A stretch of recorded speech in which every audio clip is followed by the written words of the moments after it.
Hey everyone, today we're going to be working on sections 4.1 and 2, which are a basic overview of polynomial functions of a higher degree in general. So in reminder from polynomial functions in 3.3, a polynomial function is a function that is f of x is equal to x to some power of n. Now this could be something like f of x is equal to 8x to the 7th plus 6x to the 5th, and so on. Or something as simple as f of x is equal to just plain old x. So every polynomial function is continuous and smooth. It doesn't have any breaks, no sharp corners. So they are things that look like this. Not things that look like this. No asymptote lines. So if you have something that has an asymptote, this is not a polynomial function. No breaks in the graph, basically. So there are some basic functions, which we call the power functions, and they are just x to a power. So if our n is even and our power is even, they are all similar in shape to a parabola. So if I were to look at these, the higher we go up in the n, or the power, the narrower and closer to the axis we get. So this would be like x squared or x to the second power. If we move into that green line, this is probably x to the 4th. So we're moving in closer. If we move in even closer to the axis with the blue line, we have x to the 6th. The higher the power gets, the more stretched and emphasized the function is.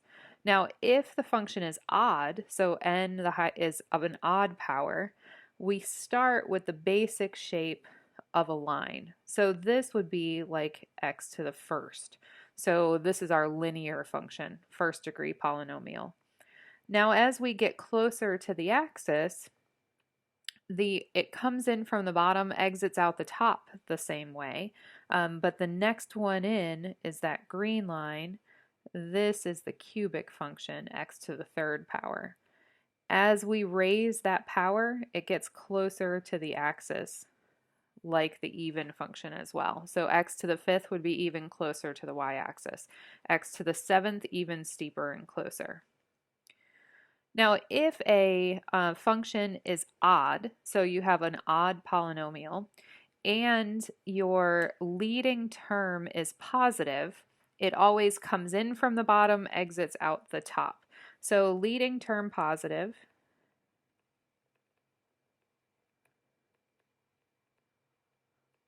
highest power odd. Looks something like this. Now what it does in the middle will change, but they always come in from the bottom from the left, out in the top for the right. If your leading term is negative,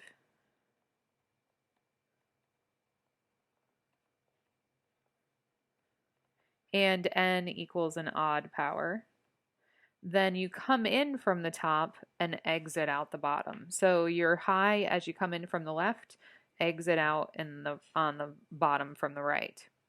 Now if you have an even powered function, n is even, think right side up parabola if it's positive.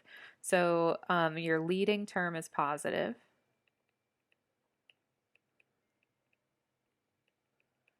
Then it looks right side up, and n is an even number. If your leading term is negative,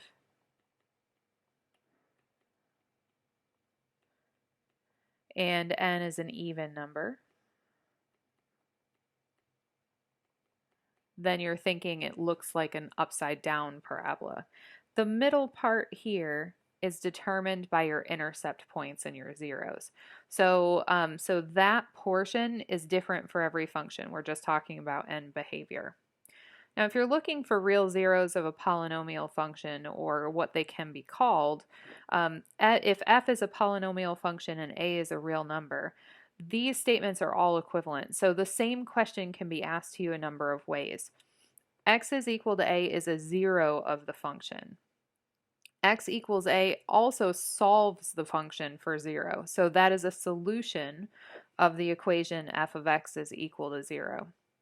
X minus a is a factor. So if you were to factor it out, you have x minus a, and the point a0 is an intercept. So all of these are true if your a is a 0 or a solution of your function f of x equals equal to 0. If you have a x minus a or a factor of your function and it's raised to a power, we call that power a multiplicity. So for a multiplicity that is odd, your graph will actually cross the axis at that point. If your multiplicity is even, the graph will touch the axis but not cross it at that point. So we can actually write an equation for a function based on those rules. Now, if I am looking at this particular function, I have zeros or solutions or intercept points in these 3 different locations. So looking at the different locations here, this is x is equal to -6. X is equal to 0, and x is equal to 4. Now, if I were to write the factored form, f of x is equal to this function here, I may have a multiple on the front. We don't know that yet, but I may have a multiple on the front. What I do have are zeros at x is equal to -6, so x minus -6. We don't know what power that's raised to yet. My next one is x is equal to 0, so x minus 0. Also don't know what power that is. And I've got x is equal to 4, so x minus 4. Don't know what power that is. When we try and determine the power, the rules are odd is a cross, so it crosses in an odd power. Even touches. So looking at -6 first, it crosses with a little jog in it. So since it has this little jog here, typically that's a crossing or an odd number that's greater than 1. So I'm going to assign that a power of 3. If we look at the 0, you see that it's an even because it touches. It looks parabola-like, so looks like a 2. And then at 4, if you look at this, it crosses so we know it's odd. It looks linear in that particular spot. So I'm going to say a power of 1. Now, the a component we can't tell from any of this because we don't have any other points on the graph. So we'll assume that that's 1 for this time. So f of x is equal to x plus 6 to the third times x squared times x minus 4 to the first. Typically, if you don't have a minus something, we put those terms in front. So x squared times x plus 6 cubed times x minus 4 is a representation of that function. All right, so in order to find the zeros, we have to factor this. So looking at these factors, f of x, I'm going to pull the greatest common factor out to the front. So -4, we have x to the 4th. And moving in, that leaves me with x squared minus 3x minus 18. So -4x to the 4th. Factors of 18, 6 and 3, so x minus 6, x plus 3. Okay, so if I'm looking at zeros, I have a 0 at x is equal to 0. It has a multiplicity of 4, which means that it touches. I also have a 0 at x is equal to 6 with a multiplicity of 1, meaning that it crosses. And 1 at x is equal to negative 3 with a multiplicity of 1, also meaning it crosses. So those pieces we have so far, we can put a 0 here, 1 here, and 1 at negative 3.